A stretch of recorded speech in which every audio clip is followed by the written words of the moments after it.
La 4G Patelma vous présente Nivavo.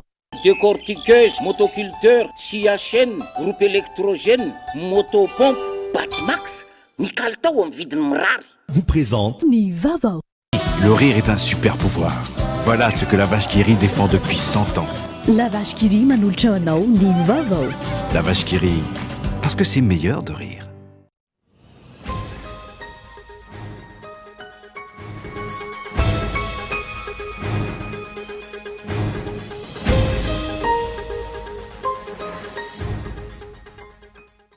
Tsy mandray mpandeha avy any ivelany intsony Madagasikara, oferana ihany koa ny vidin'ny fanafody. Isan'ny fipetrany raisin'ny fitondram-panjakana ireo fa araka ny filan-kevitry minisitra farany teo. Tsy mbola hiboka araka ny feo mandeha ny toerana andevenana ny matin'ny Covid-19 fa eny Anjanahary. Ankoatra ny lo efa misy, lo vaovao maro no napetraka indrindra ao anatin'izao fotoana tsy azo ivoan'ny faritra Analamanga izao. Itsoka sifilesy ampaneny Takobolany ho fanairana ny mpitondra fanjakana ny toko-panohitra Rampitso Zoma manomboka amin'ny 12 ora atoandro. Ny tsy fahazakany vahoaka ny zava-misy ankehitriny no nisan'ny antony hetsika raha ny fanazavana azo.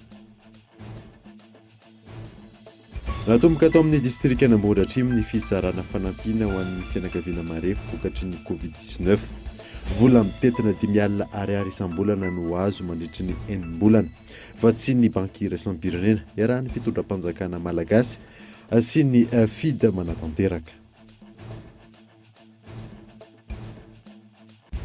Maresaka iraisam-pirenena any Inde tafakatra maherin'ny 3 hetsy ny isan'ireo olona vao marina fa mitondra ny tsimokaretina Covid-19 tao anatin'ny 420 ora. Ny fisian'ny variant double mutant no isan'ny antony mahatonga ny fiakaran'ny isa raha nambaran'ny tompony andraikitra any amin'ny toerana. Ny ODD no avy hatrany.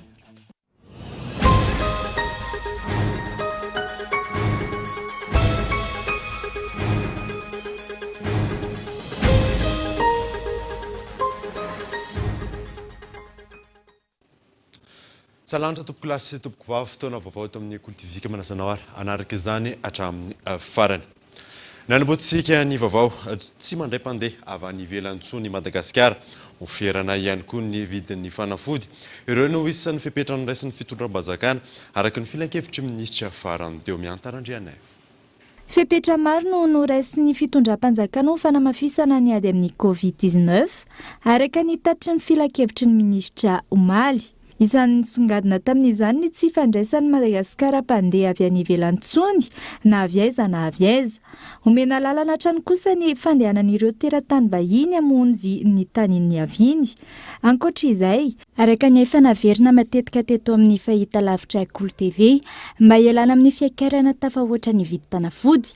Tapaka, taoriany dinika ny fanaovan'ny Ministeran'ny Fahasalamana sy ny Ministeran'ny Varotra ary ny holavitry ny mpivarotra fanafody. Fa isy ny famerana ny vidim-panafody natao hiadiana amin'ny Covid-19 izay amidin'ireo farmasia. Ary ho ampahafantarina ny vahoaka izany isaky ny zoma. Ny eto Analamanga no anombohany izany ary hitatra amin'ny faritra aorian'izay. Nomena lalana ny fividianan'ny fanjakana mivantana ireo fitaovana rehetra hiatrehana amin'ny Covid-19 amin'ireo mpamokatra izany eto an-toerana na any ivelany. Ankoatra izay tapaka ihany koa fa tsy maintsy mandalo amin'ny fonds CCO avokoa ny fandaniam-bola rehetra mandina ny Covid-19. Manoloana ny fandaminana nataon'ny fitondram-panjakana namoaka fanambarana ihany koa ny ordre des pharmaciens ka milaza fa vonina ampitovy ny vidin'ireo fanafody miisa 7 hiadiana amin'ny Covid-19 ka atao Andriatsilavo. Araka ny fanambarana ny voaka, ampitoviana avokoa ny vidin'ireo fanafody miisa 7 hiadiana amin'ny Covid-19 izay tafiditra anatin'ny mangarahara sy ny fitonjovana ny vahoaka malagasy amin'ny fisitrahana fitsaboana. Afaka jereny rehetra ny lisitry ny fanafody tonga eny amin'ireo mpamongady sy ireo mpifanafody voatsinjara isaky ny toeram-pivarotana. Ny keny mpikambana rehetra raha io fanambarana io ny vidim-panafody mitovy na eny amin'ny mpamongady na eny amin'ny mpaninjara ho fanampiana amin'ny ameana ara-pahasalamana. Araka izany, tsy maintsy maneho ny lisitry ny fanafody ao aminy avokoa izy ireo miaraka amin'ny vidiny ary avaozina isaky ny herinandro. Andefa fampahafantarana momba ity fanapahan-kevitra ity ho an'ireo mpivarom-panafody manerana ny nosy ny tompon'andraikitra. Isy ihany koa ny fanaraha-maso ataon'ny eo anivon'ny Ministeran'ny Varotra sy ny Ministeran'ny Fahasalamam-bahoaka manoloana izany. tsy mbola hipoka araka ny feo mandeha ny toerana andevenana ny matin'ny Covid-19 eny Anjanahary. Akoatra ny loha efa misy loha vaovao maro no napetraka indrindra ao anatin'izao fotoana tsy azo ivoanana analamanga izao. Yves Richard. 20 nanomboka ny fiandohan'ny volana janoary hatramin'ny androany ny razana nalevina teny Anjanahary no tsy fahafahana mivoaka ny faritra analamanga. Fangatana tamin'ity volana aprily ty avokoa ny 470 raha toka matin'ny Covid-19 ny 320. Na eo aza ny fitombon'ny razana milevina eny an-toerana, tsy mbola hipoka araka ny feo mandeha ny fasana Anjanahary. Cimetière ny Anjanahary moa dia misy loha maromaro, misy loha 970. Dia amin'izao fotoana izao zany loha anakenina no atokanay andraisana an'ireo tsy afaka mivoaka ny faritra na ireo matin'ny Covid. Le loha ery ambany ery hitantsika aty amin'ny fokontany Soavinandriana iny loha numéro 20. Fa izao zany izay efa miakatra aty amin'ny loha numéro 33 sy 34 ary 35. Zany hoe mbola tsy feno aloha le loha numéro 20 io fa efa misy toerana zany atokana ho an'ny olona izay manao fangatahana raha tena hoe mbola mitohy le tsy fahafahana mivoaka faritra analamanga. Mandidina ny 3 hektara araka izany ny toerana mbola azo andraisana ny razana anatin'ireo loha enina. Tafiditra anatin'izany matin'ny Covid-19 ny tsy manana havana sy ny maro hafa. Ankoatra ny ilany atsimona andevenana ny matin'ny Covid-19 nanomboka ny taondasa na loha 2021 izay mbola azo andevenana razana hatramin'ny 50. Andraisana ny razana indrindra matin'ny Covid-19 any koa ny ilany atsinanana. Fivarana ara-teknika zany dia tsy maintsy natao. Rehetra zao tsy mivoaka amin'ny faritra rehetra na levilety. Zany le tsy mivoaka amin'ny faritra moa zany efa feno any amin'le loha 21 dia efa napetraka aty amin'le loha vaovao 33, 34, 35. Ka tsy mivoaka amin'ny faritra ireo zao. Fa ato amin'ny partie ato indray zao no apetrakatsika ny corona. Non, aloha ato amin'ny ilany andrefanato. Iny amin'ny malalaka be vidina tany io. Rehefa feno ny ao ambany eo. Namafisiny teo anivony BMS fa ny razana tsy afaka ny entina ampasan-drazana no ny amena ara-pahasalamana ihany no tokony hanaovana fangatahana eny Anjanahary. Mijana ho ray hetsy ariary isan-taona hatrany ihany koa no ofan'ny fosy provisoire emetatra toradroa ka ny fianakavian'ny razana ny tompony andraikitra feno amin'ny fikarakarana azy toy ny fandavahana sy ny maro hafa. Io zao olona nivelany reo miasa reo, ivelany mpiasa reo, karaha meto. Dia ny anjaranay mpiasa eto zany manoro ny toerana ny cadrement technique amin'ny fotsiny eto nataonareo le izy dia io zao 85 sur 2 mètres 20 fini zay dia ny profondeur an'io 1 mètre 40 50 eo. Miakatra ny salanisan'ireo mitondra ny valanaretina coronavirus amin'ny faritra Vakinankaratra araka ny nambarany teo anivon'ny CRCO any an-toerana. Feno ny hôpitaly ary tsy ampy intsony ny fandriana ametrahana ireo marary. Cour TV Antsirabe. Io maraina io no nanao tatitra nandritra ny herinandro lasa teo mahakasika ny fivoaran'ny valanaretina eto amin'ny faritra Vakinankaratra ny avy eo anivon'ny CRCO. Raha ny nambarany taleparitra ny fahasalamam-bahoaka aty an-toerana dia nahitana fiakarany salanisan'ireo olona mitondra ny valanaretina. Ho an'ny herinandro lasa teo izy dia nahitana cas suspect 20 izay raisina tanana eny amin'ny hôpitaly CHR Antsirabe ary 5 ny cas positif. Ho an'ireo any amin'ny distrika fito mandrafitra faritra Vakinankaratra kosa dia nahitana cas positif avokoa afa-tsy ny distrika Mandoto. Ny tany amin'ny hôpitaly dia nisy suspect 20 ary nahitana positif 5 zay mitsinjara ao Antsirabe voalohany sy HRR sy Ambatolampy. Ny any an-trano dia ahitana daholo manerana ny distrika fito. Mandoto rehetra tsy nahitana positif. Ireo positif traitena any an-trano dia natratra 70. 3 Antsirabe voalohany, 4 Antsirabe faharoa, 2 Faratsio, 2 Antanifotsy, 4 Betafy. Fara ho an'ny andro androany 1404 mise en quarantaine positif et suspect confondu. Tsy ny hôpitalim-panjakana CHR eto Antsirabe ireny ihany no mandray tanan'ireo marary ny valanaretina fa ao ihany koa ireo hôpitaly tsy miakina eto Antsirabe renivohitra. Tsikatra hoy ny talepatra fahasalama-bahoaka fa tsy ampy intsony ny fandriana ho an'ireo marary any amin'ny hôpitaly rehetra. Araka izany dia isy ny pakiady sy drafitra vaovao ananganana ny CTC amin'ny toerana ivelany tobim-pahasalamana. 320 ny isan'ireo niraisina tanana teny amin'ny hôpitaly. Hôpitaly mpanjakana ny resako eto. Farany hôpitaly privé efa nambarako teo fa raha ao amin'ny santé plus ianao dia misy 20 lia ao ahitana 15 lia feno. Raha ao amin'ny Ave Maria ianao misy 70 lia ao ahitana 60 lia feno. Raha eto amin'ny hôpitaly CHRR na hôpitaly Atsimo 720 ny fandriana natokana ho an'ny Covid, 770 zao nisan'ny feno déborde zany. Misy perspektiva natao ihany hoe hita fa efa feno ny CHRR, feno ireo privé manampy atsika ao anatin'izay, mieritreritsika hanitatra ny CTC ivelan'ny tobim-pahasalamana. Efa misy toerana nadiadiny ery zareo amin'ny CFCO koa hoeritreretina andraisana an'ireo marary izay suspect grave na positif grave. Araka izany fiakarana salanisan'ireo mitondra valanaretina eto amin'ny faritry Vakinankaratra izany dia maro ireo fepetra izay fandraisan'ny tompon'andraikitra taty atoerana amin'ny tsy pareha ny valanaretina indrindra eo amin'ny lafin'ny fitaterana. Ny maraina teo vatapaty iray nisy voninkazo tao anatiny no hitan'ny mponina teny amin'ny lalam-baovao Andotapenaka. Raha ny filazan'ny mponina manodidina alina no nisy nanary io vatapaty io ka itao Andriatsilavo.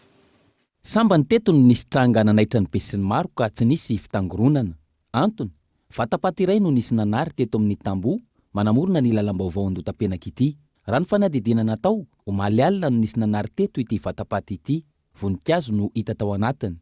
Ny maraina teo, tonga tena toerana ny mpitandro filaminana sy ny solitena avy amin'ny BMH. Taorian'izay, nanome baiko ireto farany ka nidorana teo atoerana ihany ity vatapaty ity. Hatreto, tsy fantatra izay tena marina momba ity vatapaty nisy nanary andro alina ity. Fanontaniana mipetraka manoloan'izany ny hoe nakaiza ny razana tao anatiny? Maty ny Covid-19 araka ny filazan'ny mponina manodidina ve sa tsy? Amin'izao fianaka ny valanaretina izao, eo ihany koa ny fikatoana ny faritra Analamanga. Toa mitombona ny ahian'ny mponina milaza fa nofonosina manokana ny razana tao anatiny ka alefa amin'ireny fiara-pitondra entana miazo ny faritra ireny. Efa nisy ihany koa ny tranga manam-pirofo izany izay navoaka ny gazety Antsoratra ny maraina teo. Voalaza tamin'izany fa razana tokony alevina etsy Ambohitr'Olomahitsy tany Voahemara voatratra. Tranga izay mampametra-panontaniana ny fomba fiasan'ny mpitandro filaminana sy ny fisavana eny anivon'ireny barazy ireny. Mampametra-panontaniana ihany koa manoloana ny fomba mampanao amin'ny maha-malagasy. Ho an'ny malagasy, saropady ny vatapaty ka tsy tokony atsipy amin'izay toerana tiana anariana azy. Fa kosa indray dia hitsoka sifile sy ampaneno sarom-bolandy ho fanairana ny mpitondra fanjakana ny antoko-panohitra Rampitso Zoma manomboka amin'ny 12 ora atoandro. Ny tsy fahazakan'ny vahoakany zava-misy ankehitriny no antony hetsika raha ny fanazavana azo Henri Florian. Manoloana ny zava-misy ankehitriny sy araka ny toromarika ireo mpanentana ao anatin'ny fandarana miara-manonja hanatanteraka hetsika lehibe amin'ny endriny maro samihafa ny avy ao anivony antoko-panohitra ho an'ny androny Rampitso Zoma manomboka amin'ny 12 ora atoandro. Ny fahitan'izy ireo fa tsy zakan'ny vahoaka malagasy ny zava-misy ankehitriny no antony ny hetsika ity raha ny fanazavana. Hetsika endriky ny hetsika 23 araky ny antsoantso ataon'ireo olona reo dia hitsoka soufflé, hampaneno klaksony, hampaneno rakobilany eraky ny tanàna natao na any am-provy. Antsoantso fanahirana mpitondra fa marary izy. Mety ho eny an-dalambe, mety ho any amin'ny elakelan-trano, mety ho any an-tokantrano, mety ho any varavarankely, mety ho any amin'ny lavarangana satria antsika ao anatin'ny ameana amin'izao fotoana zao. Tsy mahazo mamorivory olona ary le olona tsy vorivory fa amin'ny toerana misy azy no ampanenony ilay kirioka na soufflé izy tsika na klaksony zay eny aminy. Nomboka amin'ny 12 ka moraora tolakana. Mandra-pahatongava ny vaksiny entina hiadina amin'ny covid-19 tokony hampitombo ny fanaovana fitiliana ny fitondram-panjakana malagasy raha nambarany teo anivony RMDM matrany. Mandra-pahatongan'izany re tompoko hatao iny reto voaka malagasy zay fa marary ary na ny fitiliana ary tsy ampy atao amintsika fa raha ny tena marina raha eto analamanga fotsiny jerena tokony anao fitiliana faobe ny fitondram-panjakana mba ahafahana midatifiny olona marary efa tenen'izany le zahay fa tsy nandasiny fitondram-panjakana reny fizarana batsiny tosika fameny efa na misy osikety zahay ho atao ben'izao io fa tsy raisin'ny fitondram-panjakana. Nambaran'izy ireo fa tsy hita mazava ao anatin'ny fepetra no raisin'ny fitondram-panjakana ankehitriny ny tena fitsinjovana ny lafin'ny art sosialy ho an'ny vahoaka malagasy manoloana izao fahasahiranana izao. Tokony foanana tanteraka ihany koa ny sidina makany ivelany rehetra mba hisoroana mety ho fiparitahany ivalana retina. Tsy vahaolana manoloana ny zava-misy ankehitriny ny endrika fanakorontanana sy fitaomana olona hidina an-dalambe raha nambarany loholona iray manana didy sy andraikitra avokoa ny rehetra manoloana ny ady iraisana amin'izao fotoana izao. Henri Florio. Tsy vahaolana manoloana ny ady atrehan'ny vahoaka malagasy ankehitriny noho ny fianaky ny valina retina covid-19 ny fitaomana ny vahoaka hidina an-dalambe sy anao fihetsiketsehana tahaka ny hetsika izay ataon'ny mpanohitra ho any andro ny raha-pitso. Tsy azo ekena ny fanoherina miroso mankany amin'ny fanakorontanana raha ny nambarany loholona iray. Ary raha resaka ady politika no apetraka eto amin'ny firenena amin'izao fotoana izao araka ny fomba fijery amin'ny maha-loholona ny tena dia tsy lahara-pahamehana izany amin'izao fotoana izao.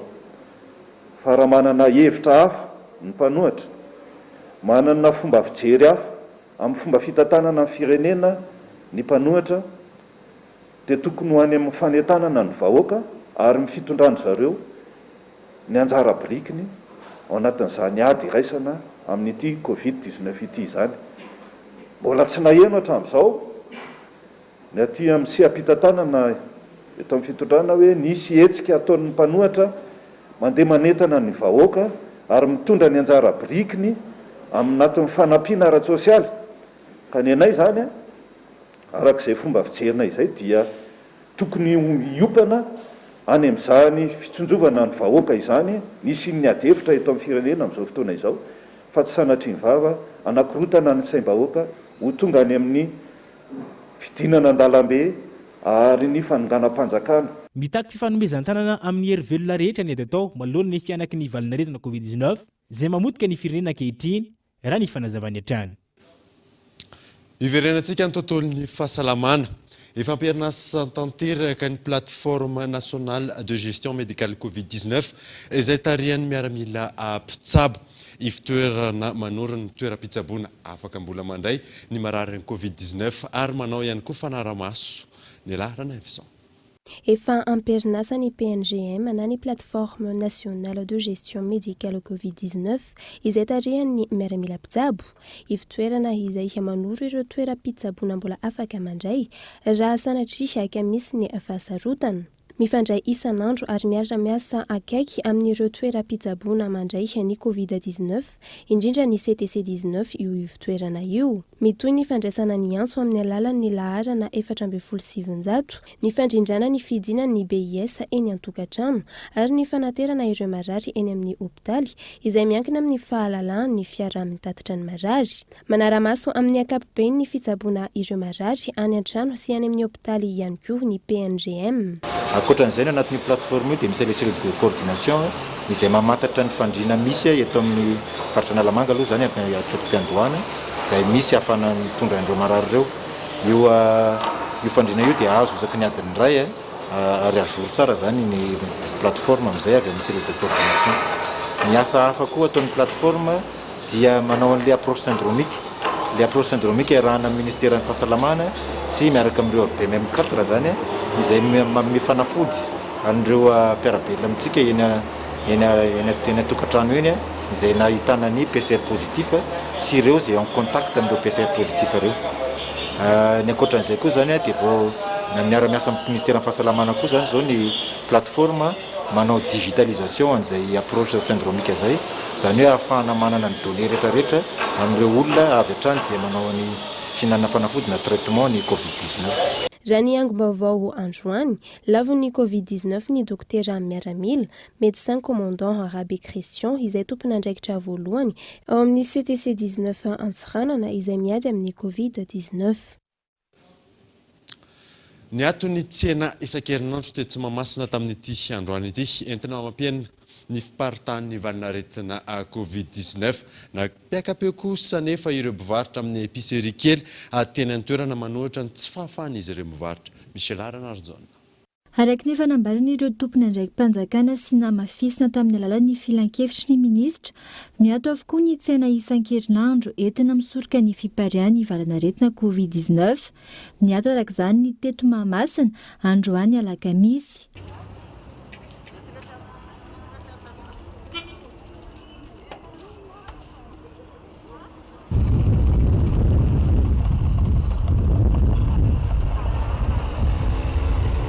Raha ny ato ny tsena isan-kerinandro teto Mahamasina ny hidina anaraka izany ihany koa ireo tsena kely manodidina, nampiakapeo ireo mpivarotra amin'ny épicerie manoloana izany.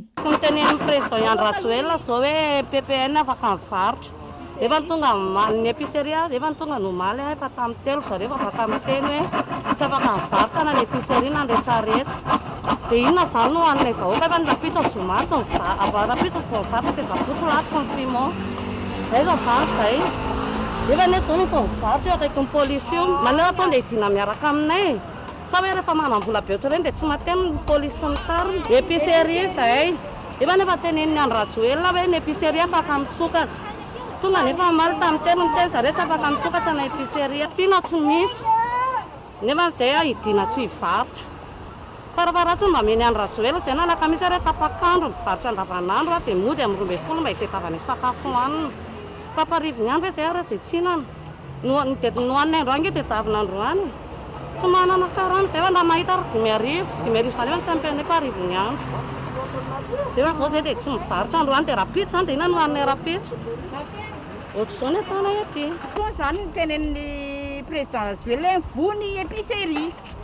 Nefa ny maninona ny épicerie indray ny tenenay tsy mivoha. Nefa akaiky hôpitaly ny amin'ny hôpitaly tsy mila course, mila vahany ireny dia tsisy. Tonga izay dia be. Izany ny tokony ataony hoe raha tsy tia nivarotra ilay alakamisy dia alakamisy ny tsy mivarotra tokony hoe ilay épicerie mba mivarotra ihany. Vao maraina be dia efa mikatona. Tonga dia tia ny polisy ny teny. Mba aleo mba hivony épicerie. Satria ny mpivarotra alakamisy nge le fohanany. Dia tokony mpivarotra alakamisy ny fohanany fa tsy ny épicerie mandoha vola amin'ny fivondronana ireny ny fohanany.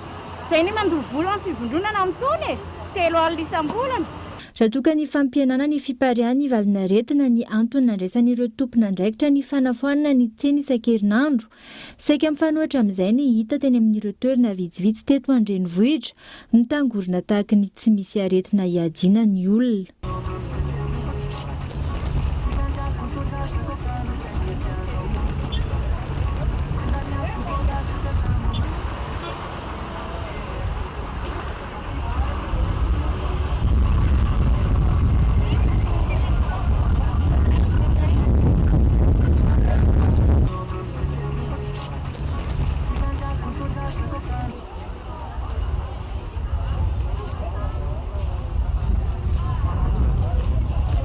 Tsy ivona ankoatra ny fanajana ny fepetra sy sakana rehetra miantoka ny tsy fiparian'ny valanaretina eto amintsika intsony ny fahatongavan-tsain'ny tsirairay.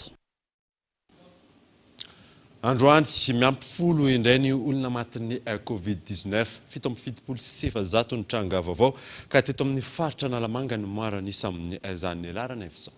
Araka ny tatitra navoaka ny ministera ny fahasalamam-bahoaka androany, olona 10 no lavon'ny valanaretina covid-19, 770 isanjato. Ny tahapa-avoazan'ny olona ilay valanaretina tamin'ny fitiliana miisa 424 sy arivo, 770 ireo tranga vaovao avoatily ny faha 20 aprila 2024.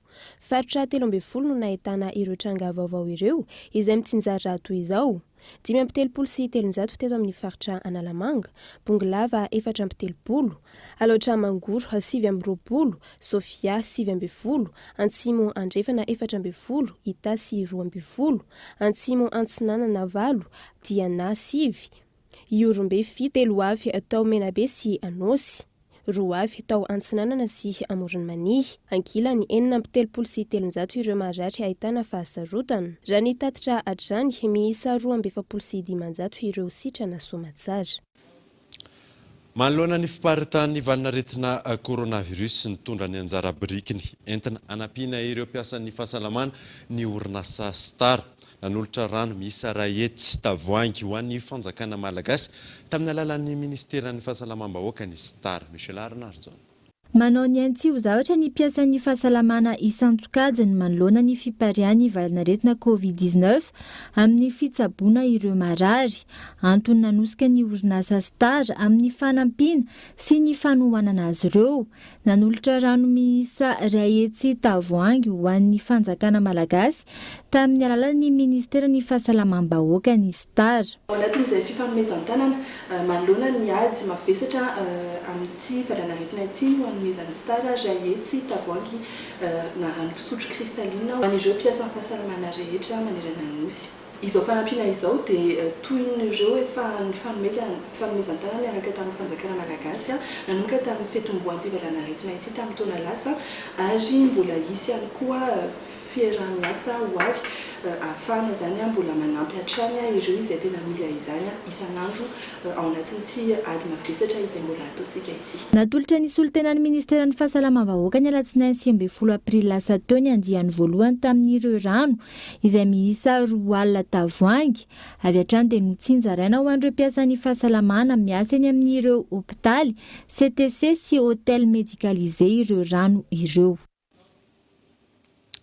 Tonga eto fotoanany dokavarotra isika aorianan'izay atatsika makasika ny olona mivarotra eny amin'ny tetezana ampasika eo ihany koa ny makasika ny COVID-19 any mananjara any rehefa avy eo ary.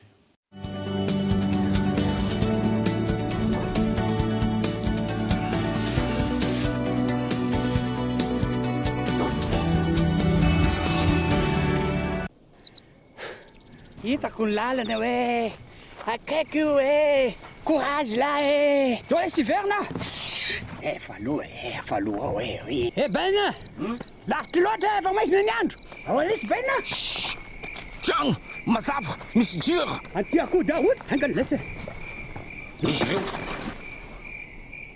mandrosa tia mazava mazava be atao aminareo normal zany fa iaho mampiasa mibalika ao masisa Home 600 jiro antona roa jiro tuba roa ary jiro misy détecteur de mouvement iray ary mbola misy fahitalavitra 32 poussage de koa Mbalik mamiratra no aviko.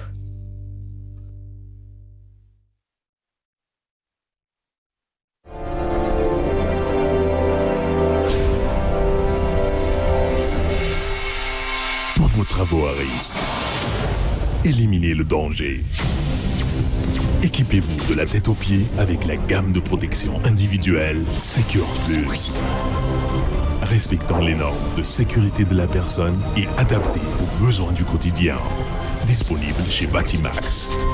Batimax, la qualité au meilleur prix.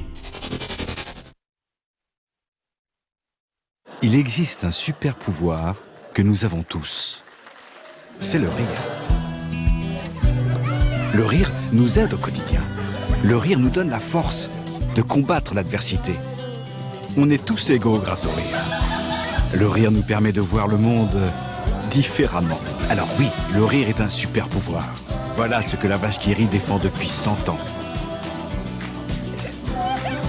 La vache qui rit, parce que c'est meilleur de rire.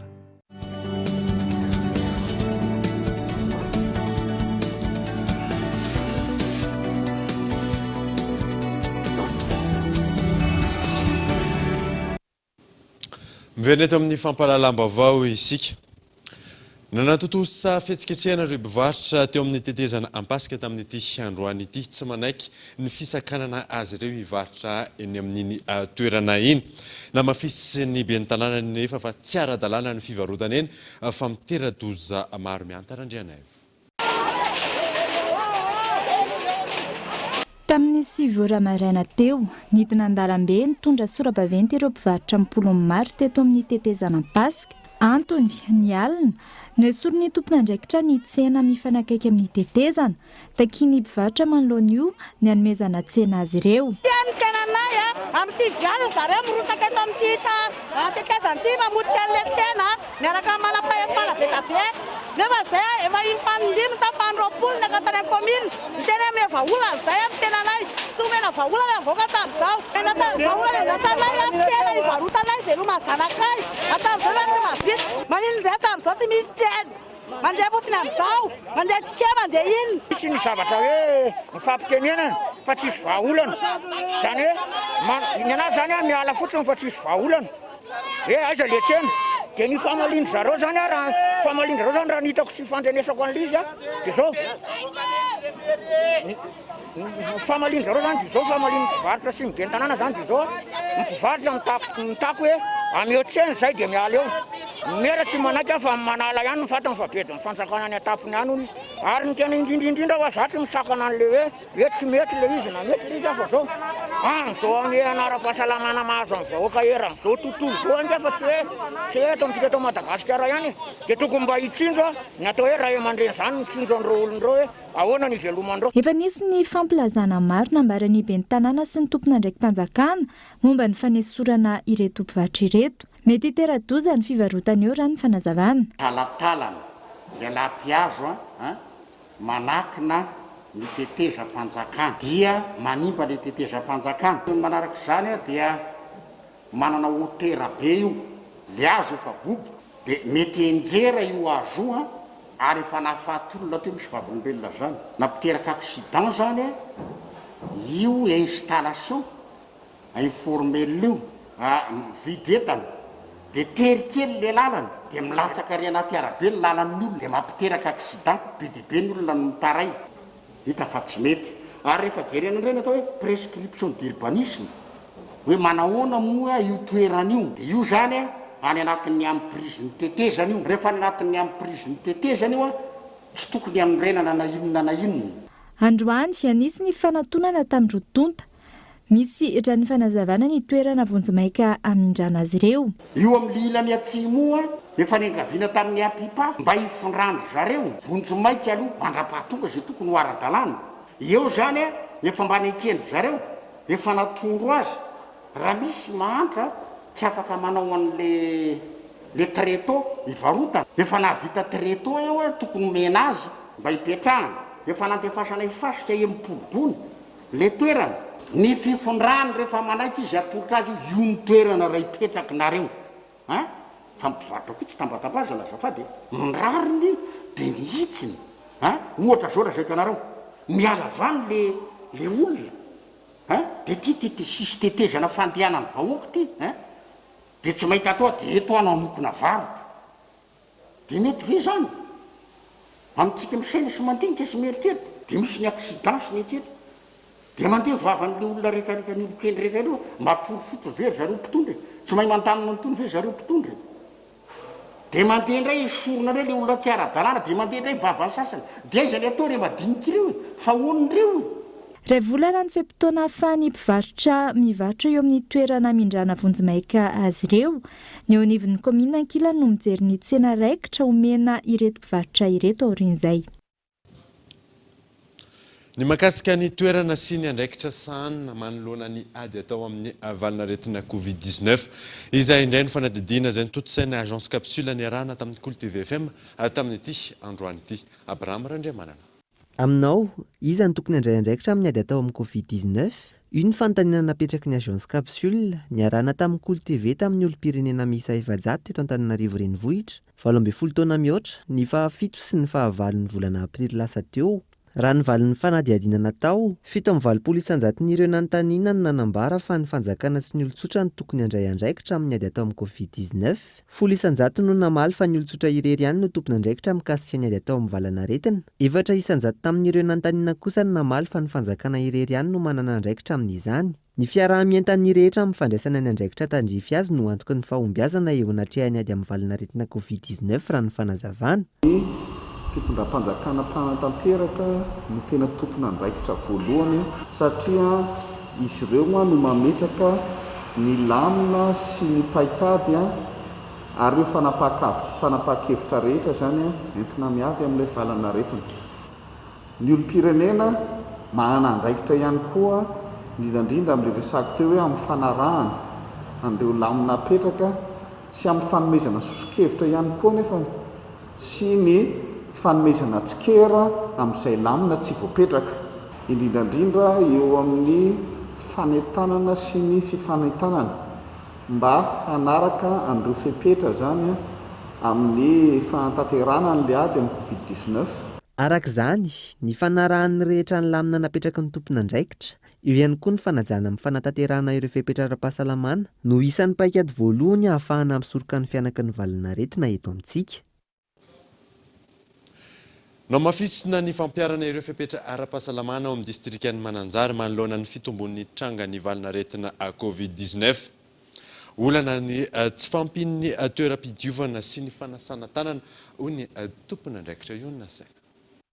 Nanatanteraka fidinana ifotony ireo tompona andraikitra isan'ny tokony ao amin'ny komuna Mananjary manoloana ny fitombon'ny trangany valina retina Covid-19 any an-toerana. Maro ireo olona tsy mbola manao ny aro vavasorona ka ny an-tanana, tao ihany koa ireo izay mitangorongorona. Nanaiky ny lamina rehetra saingy ezaka ny fitazomana izany sy ny famahana ny olana eo amin'ny rano fidiovana sy fanadiovana. Fahitana tsara fa manomboka manaraka ny toromarika avy fitondram-panjakana ny vahoaka. Eritreretina eo amin'ny 5,700 eo no manao pasibosy. Ny resaka fanasana tanana misy lesoka kely satria somary tsy ampy. Tsy zavatra izay nefa dia hoverina ho arenina manaraka arakaraka ny zava-misy sy ny fotoana zany anaovana anazy. Noraisina ihany koa ny fepetra isoroana ny fahatapahan-jiro amin'ny toeram-pitsaboana, isoroana ny loza mety hitranga. Eo amin'ny fiadiana tanàna dia efa nandray fanapahan-kevitra tsy mandray fangatahana mahakasika famorovorena olona ary tsy manome alalana famorovorena olona mihoatra ny isa izay napetraky ny fitondram-panjakana araka ny didim-panjakana mametra sy manohy ny amehana ara-pahasalamana. Eo ihany koa ny fandraisana andraikitra mahakasika ny tsy fahatapahana jiro na herinaratra eny anivon'ny hopitaly. Izay zavatra izay moa zany dia nahatonga ny fiadidinan'ny tanàna androany ny fampidinika teo anivon'ny Jirama sy teo anivon'ny hopitaly. Ireo tompon'andraikitra telotontareo no niarany kandoa sy nitady vahaolana mba tsy hisian'ny fahatapahana herinaratra ety amin'ny toerana pitsaboana na ety amin'ny hopitaly. Iroso amin'ny fanasaziana ho an'ireo izay miny tsy manaja ireo fepetra ara-pahasalamana raha ny fanazavana hatrany izay iarahana misalama ny mpitandro filaminana. Raha ny fantatra ihany koa efa misy ny fepetra vaovao izay ho ampiarina eto Mananjary izay efa tapaka nandritra ny fivoriany CRCO saingy miandry ny fankatoavana avy amin'ny faritra Vatovavy-Fitovinany mialohany ampiarana azy. Natomboka tao amin'ny distrikana Ambohidratrimo ny fizarana fanampiana ho an'ny fianakaviana marefo vokatry ny Covid-19. Vola mitetina 5,000 ariary isam-bolana no azo mandritra ny enim-bolana izay efa tsy ny banky iraisam-pirenena iarahana amin'ny fitondram-panjakana malagasy sy ny FID. Marefo vokatry ny valana retina Covid-19 miisa 7,7 alina avy amin'ny komuna Ambatolampy, Ambohidratrimo, Ambohitrimanjaka, Anosiala, Antehiroka, Ivato, Talatamaty no isitraka ny lela vola mitetina 5,000 ariary isam-bolana mandritra ny enim-bolana avy amin'ny tetikasa ankonana miarina izay efa tsy ny banky iraisam-pirenena vola ary tanterahan'ny FID sy ny fitondram-panjakana malagasy ho an'ny eto amin'ny faritra Analamanga. Ariparitaka amin'ny faritra maro manerana Nosy hoy ny ministry ny mponina izay nanomboka ny fizarana teny Ambohidratrimo androany. Eto dia isan'ny zava-dehibe ny fagnanaovana transfert satria fa mahay miova noho ihany koa mametraka amin'ny fiarovana amin'ity valina retina ity ny fanaovana zany transfert zany. Tsy misy taratasy maro tazomina, tsy misy zavatra maro tsony tazomina fa anatin'ny 2 minitra dia vita ho an'ny rehefa mizara zany transfert monétaire zany. Regny fanatanterana regny fijerena ny mpisitrika zany dia tsy maintsy iarahana amin'ny tompon'andraikitra isan'ambaratongany. Anatin'izany moa zany chef okotany. Le izy zany tsy tokony isy kiatrano an-trano fa tsy maintsy zahavana ny mponina tegna mendrika hisitrika an'izay zavatra zay. Indrindrandrindra ireny mponina marefo, ireny mponina tratran'ny fahasahiranana amin'izao fotoagnany covid zao. Ny zara ndraikitra ho an'ireo mpisitraka ity fanampiana ity dia ny famelana ny ankizy ao an-tokantrano hivelatra toy ny fandefasana azy hianatra, ny ady amin'ny herisetra mifototra amin'ny mahalasy sy ny mahavavy ary ny fanarahana fiofanana mifandraika amin'izany. Ankoatra ny ankonana miarina, isy ihany koa ny fanampiana ho an'ny vahoaka malagasy toy ny fanaovana asa tana maro ho tombontsoiny ny daholobe izay isitrahana 5,000 ariary isan'andro. Ao koa ny fanatanterahana asa tana maro hitsinjovana n'ireo olona manokana ankonana misy olona very asa dia miaino anatin'ny fahasaran'ny lalina koa dia ireo asa tana maro ireo mahakasika koa Antananarivo renivohitra sy ny manodidina miisa eo amin'ny 4 alina fianakaviana, mahazo 5,000 ariary miasa isan'andro ary ny tetikasa dia ireo komuna voakasiky ny tetikasa Antananarivo renivohitra sy ireo komuna manodidina Antananarivo no mandroso ny tetikasa tanterana amin'ny asa tana maro, lalakely, tetezana, fanajariana zaridaina fa tsy maintsy asa maharitra sy mateza. Araka izany, ho maro lafo ny fanampiana omena ny vahoaka ho fanamaivanana ny fiantraikany krizy ara-pahasalamana eto Madagasikara ary eo ampandrindrana izany ankehitriny ireo tompon'andraikitra isan-tokony, isany amin'izany ankonana miatrika, ny ankonana miarina, ny asa avotra ary ny tosika vondriaina. Lafo mavao hafa kosa indray dao arenina ny tanitsika, io ny loha hevitra ny safidiana ho fankalazana ny andro iraisam-pirenena ho an'ny tany tamin'ity moandro an'ity ny antsipiriny izay zay teny Gaëtan Andriatsilavo.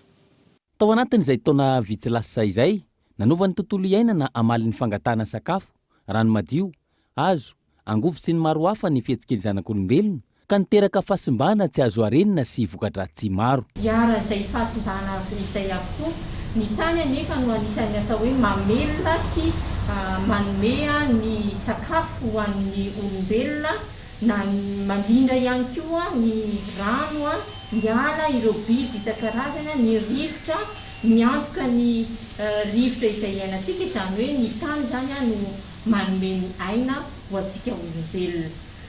Ao anatin'izay fahasimbana isan-karazana izay zany no anentanana hoe andeha anarina ny tanitsika ka iady amin'ireo fanimbana ny tontolo voajanahary ireo isika. Ankoatra ny fahasimbana, feno plastika ny ranomasina ary lasa asidra kokoa. Miakatra ny marimpanaka miteraka fanana mahery vaika, toroala, tondra-drano, ny rivo-doza izay mihamafy ka mamono olona maro, ny rivotra iainana maloto ka mahatonga ireo aretina maro isan-karazany. Manampy izany ny fiovaovan'ny tontolon'ny famokarana sy ny fampitian'ny arenina voajanahary noho ny fitombony ny ponina. Ny faratsiny ny tahampamokaran'ny tany noho ny fahasimbana tamin'ny fampiasana tsara-draviny sy ny tsy fisian'ny rano ary ny korotana ny taopambolena izay niteraka fiainan'ny vokatra sy ny tsy fanjari-tsakafo maro. Izao indray tonga ny valanaretina ka miazakazaka makany amin'ny alan'ny ponina amin'ny fitadiavana karazan-kazo anaovana raokandro. Misy an'ireo faritra arovana ireo izay efa miasimba ankehitriny ary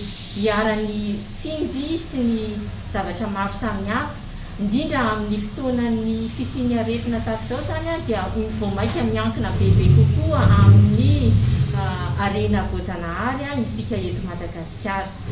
Raha miala eto an-drenivohitra ny olona dia mamonjy an'ireny toerana misy ala ireny ary dia manimba azy ireny. Ny 20 aprily 1790 no nankalazaina voalohany tany Etazonia ny andro iraisam-pirenena ho an'ny tany, na antsoina koa hoe andro ho an'ny tany.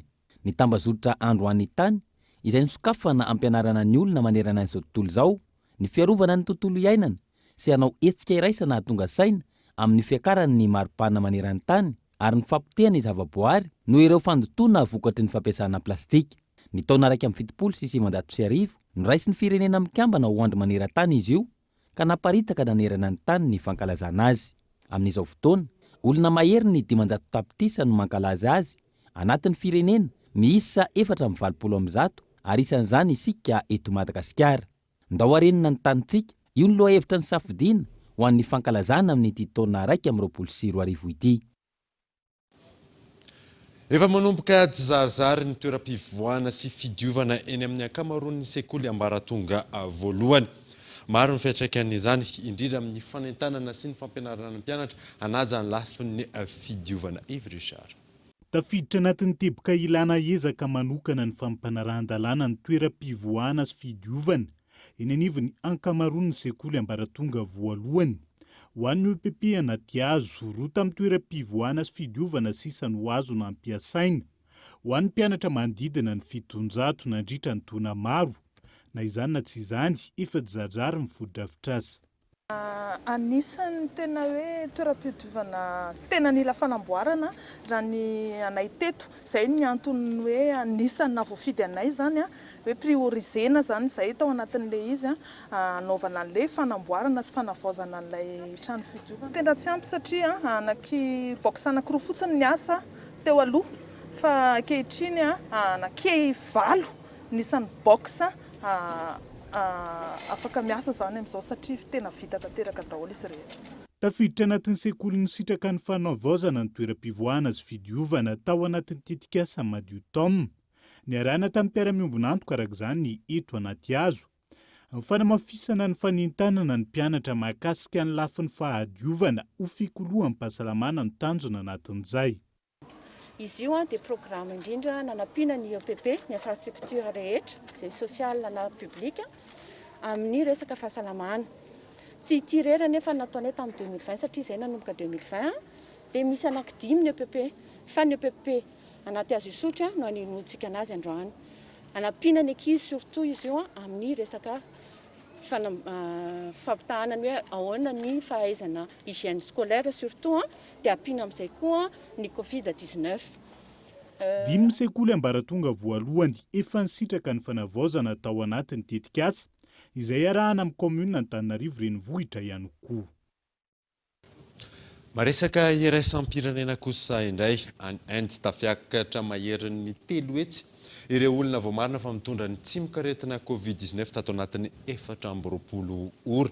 Ny fisian'ny variant double mutant no isan'ny antony mahatonga ny fiakaranisa raha ny fanazavana azo fanadina.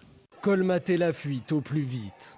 Any Inde, olona misa 20 no namoy aina nandritra ny fiam-potoana antsasakadiny tao amin'ny hôpitaly iray mpitsabo marary ny Covid-19 vokatra ny fahasimbany ny fitaovana mamatsy oksigène ny hôpitaly. Raha ny fampitam-baovao manomboka tsy maharaka ankehitriny ny oksigène eny anivon'ireo hôpitaly any an-toerana manoloana ny fitombony isan'ireo marary izay tafiakatra 5,3 hetsy tao anatin'ny 420 ora raha toa ka maherin'ny 2,000 ireo namoy aina nandritra izany. Hatramin'ny nanomboan'ny volana Aprily ny mankaty mahatratra 2 tapitrisa ny isan'ireo voamarina fa mitondra ny tsimok'aretina ny Inde. Maro ireo antony nahatonga ny fianaka ny valana aretina ny an-toerana raha ny nambaran'ny tompony andraikitra. Isan'izany ny famorim-bahoaka nandritra ny fetim-pinoana ny volana Martsa lasa teo, ny famahana tsikelikely ireo fepetra ara-pahasalamana, eo ihany koa ny fitombony isan'ireo tranga mikasika ny variant indienne ny double mutant. Manoloan'izany, fanapahakevitra noraisin'ireo firenena toy ny any Hong Kong sy ny Nouvelle-Zélande ankehitriny ny fampiatonany sidina mivoaka sy miditra ny Inde. Etsy ankilany ho an'ny Frantsa, mihiboka mandritra ny 10 andro ireo mpandeha amin'ireo sidina avy any Inde raha ny fepetra noraisin'ny tompony andraikitra. À tout voyageur en provenance d'Inde. Dia izay mamarina vaovao tamin'ity androany ity ankasiahany nanaraka izany soafatsara daholo tompoko.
Le rire est un super pouvoir. Voilà ce que la vache qui rit défend depuis 100 ans. Narainao teo ny fampalalam-baovao miaraka tamin'ny la vache qui rit. La vache qui rit, parce que c'est meilleur de rire. Décortiqueuse, motoculteur, scie à chaîne, groupe électrogène, motopompe, Batimax, ny kalitao amin'ny vidiny mirary. La 4G by Telma vous a présenté Ny vaovao.